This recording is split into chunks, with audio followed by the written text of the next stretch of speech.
Hello everyone, मैं हूं आपकी एडवोकेट डॉक्टर प्रियंका।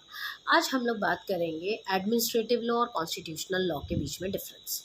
जी हाँ, एडमिनिस्ट्रेटिव लॉ क्या है, उसके nature, functions, scope, feature, importance सब हम पढ़ चुके हैं।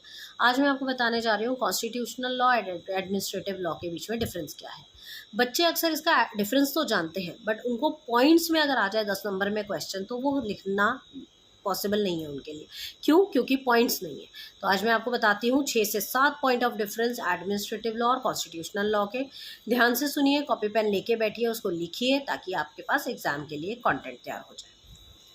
सबसे पहला पॉइंट आप लिखेंगे, कॉन्स्टिट्यूशनल लॉ जो है वो एक जीनस है और एडमिनिस्ट्रेटिव लॉज का स्पीशी है। जीनस मतलब जहाँ से शुरुआत हुई है, जहाँ से वो पैदा हुआ है, और एडमिनिस्ट्रेटिव लॉज का स्पीशी है मतलब वो उसका ऑफशूट है, उसका पार्ट है। दूसरा है आपका, कॉन्स्टिट्यूशनल लॉ डील करता है स्ट्रक्चर ऑफ स्टेट के साथ। ये बात करता है किसकी? स्टेट के टोटल स्ट्रक्चर की। बट एडमिनिस्ट्रेटिव लॉ डील करता है फंक्शन ऑफ स्टेट कि फंक्शंस क्या होने चाहिए स्टेट के।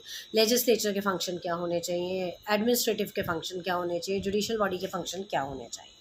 सुप्रीम लॉ होता है कॉन्स्टिट्यूशनल लॉ, हाईएस्ट लॉ है, क्योंकि उसी से निकला है आपका कॉन्स्टिट्यूशनल लॉ। ये एक सबऑर्डिनेट लॉ है। तो आपका कॉन्स्टिट्यूशनल लॉ सुप्रीम लॉ हो गया और एडमिनिस्ट्रेटिव लॉ उसका सबऑर्डिनेट लॉ हो गया। उसके बाद कॉन्स्टिट्यूशनल लॉ डील करता है इंटरनेशनल लॉ के साथ, मतलब वो इंटरनेशनल मैटर्स को भी कंसिडर अपने लॉ के अंदर करता है। मगर क्या एडमिनिस्ट्रेटिव लॉ करता है? जी नहीं, ये इसका इंटरनेशनल लॉ से कोई लेना देना नहीं है।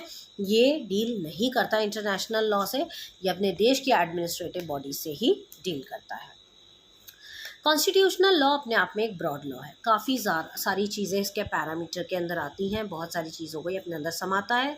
मगर एडमिनिस्ट्रेटिव लॉ का काम केवल इतना है कि वो कोई भी एडमिनिस्ट्रेटिव बॉडी अगर अपने दायरे से बाहर जा रही है तो उसको रोक सके, उसको मैनेज कर सके।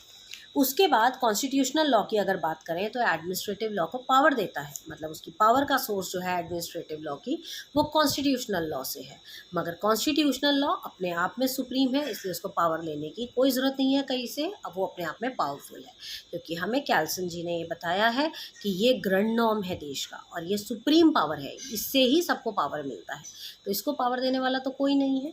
तो administrative law gets the power from constitution, but constitution is itself powerful. Constitutional law जो है उसका काम है प्रोटोकॉल्स बनाना, नियम कानून बनाना, एट्सेट्रा।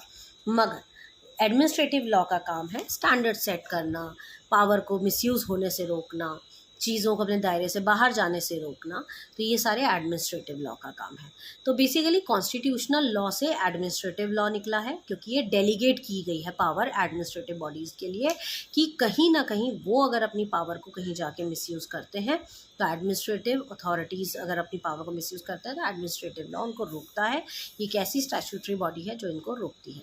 तो ये बहुत ही इंपॉर्टेंट क्वेश्चन है एडमिनिस्ट्रेटिव लॉ का। आप इसको अपने एडमिनिस्ट्रेटिव लॉ के मेजर क्वेश्चन नेचर स्कोप में भी यूज़ कर सकते हैं अगर आपको कंटेंट की नीड है तो। इसके अलावा अगर आपको कोई भी क्वेश्चन में डाउट है या आप किसी चीज़ के नोट्स चाहते हैं तो आप हमें मैसेज कर सकते हैं 9953308400 में, जहाँ हम आपको नोट्स प्रोवाइड करते हैं, लेसन्स प्रोवाइड करते हैं, किसी भी टॉपिक, किसी भी सब्जेक्ट, कोई भी एक्ट, कोई भी यूनिवर्सिटी के ऊपर। So all the best.